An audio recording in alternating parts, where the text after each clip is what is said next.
साहब सही तवज्जो करनी वारिस भाई अप्लाइड फार शेर जनाब दी समातां दे आगोश गुजार करदा पिया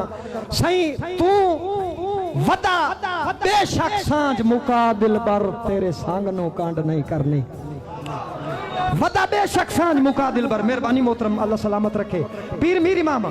वदा बेशक सांझ मुका दिलबर तेरे संग नु कांड नहीं करनी हथ तेरे रंग जदन रंगी गए आए मोड़ रंग नु कांड नहीं करनी और जेड़ी छेड़ी आई मोहसिन नफरत दी उस जंग नु कांड नहीं करनी वारिस भाई काम बन के बेले राय लई सा तेरे जंग नु कांड नहीं करनी कामा बन के बेले राय लई सा तेरे जंग नु कांड नहीं करनी मेहरबानी मोहतरम अल्लाह सलामत रखे मेहरबानी जी भाई इलियास दे हुक्म दी तामील मेरे वीर मनशा जरोला साहब उन्होंने भी कुछ फरमाइशां और इथाई एक शेर मैं भाई साहब और हुक्म दी तामील करदा पिया मन भावना चेहरा अल्लाह इनू इवें सदा सलामत रखे भाई इलियास के पुछो उस तो कदर वसेरे बेटा पुछो उस तू कदर वसेरे दी जिंदे ठठे खोले आंदे न ओए हर मल दियां मोशन लकड़ी दे काए आखियाई कोले आंदे न साईं किसे सूरत तन्नू नहीं कजदे जेड़े पाटी चोले आंदे न ओ भी राठ नु गोला साध लैंदे न जेड़े मुलख ते गोले आंदे न ओ भी राठ नु गोला साध लैंदे न जेड़े मुलख दे गोले आंदे न और इथई शेर इस बिस्मिल्लाह मेरे भिरा दे हुक्म दी तामील शेर मोड़ पढ़ मैं मोड़ पढ़दा पिया कलासन साहब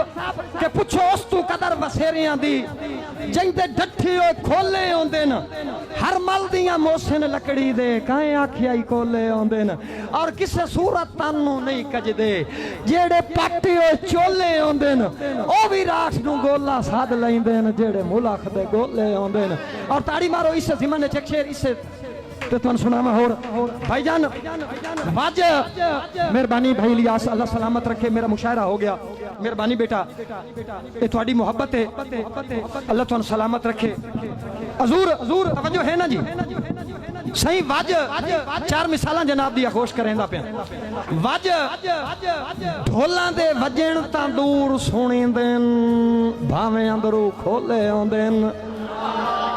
भावे लख पे बालिए अक्कां दियां लकड़ी भला कदन के कोले आंदे न साईं उवे अंदरू ढेर चलाक आंदे न जेड़े शक्लू भोले आंदे न राठ आखिर मोहसिन राठ आंदे न गोले आखिर और इथे ही अक्षर मेहरबानी मोहतरम अल्लाह सलामत रखे मेहरबानी जी मेहरबानी जी अल्लाह सलामत रखे खाल के कायनात तुहानू शादो आबाद रखे मैं बिस्मिल्लाह बैलियास हजूर हजूर शेर देखना भाई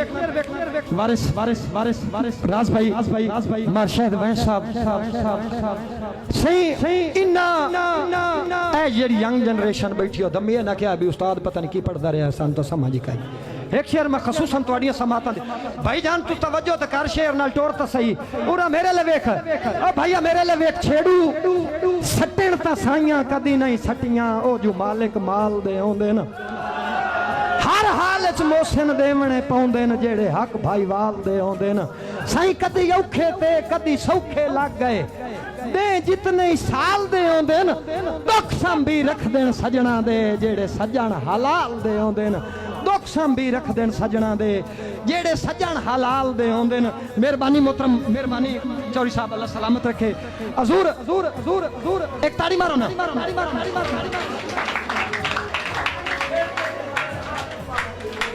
अच्छा अच्छा अच्छा चलो मैं एक शेर मोड़ी थी तेरे खसूसन हवाले पे करे ना मैं टाइम बहु ले जाना मेरे पिछा बड़े लुडे वीर बैठे ने जी बिस्मिल्लाह जी बिस्मिल्लाह बिस्मिल्लाह हुक्म दी तामील मेरे भिरावां दा हुक्म हो गया मैं अपनी ड्यूटी नु क्लोज करदा पिया इंशाअल्लाह जिंदगी रही ता अगले साल मुड़ मिलसा है सही शेर वेखना है जी ए मेरी यंग जनरेशन मेरे मुस्तकबिल दे चराग मैं शेर पढ़ना ना लेकिन तुहाडी मोहब्बत पढ़ाईंदी पई है कि दो वक्त पका के घर विच रोटी आपू कीता ढेर ईसान है मनशा फिरा दो वक्त पका के घर विच रोटी आपू कीता ढेर ईसान है सरताज राज नू बोल के मंदा झलिए कीता रब दा रद फरमा नहीं जदा रब दे तय आकाम नहीं मनने कदा पूरा दीन ईमान नहीं दुनिया दी हर एक जिन्स नालों अया अफजल जात इंसान नहीं।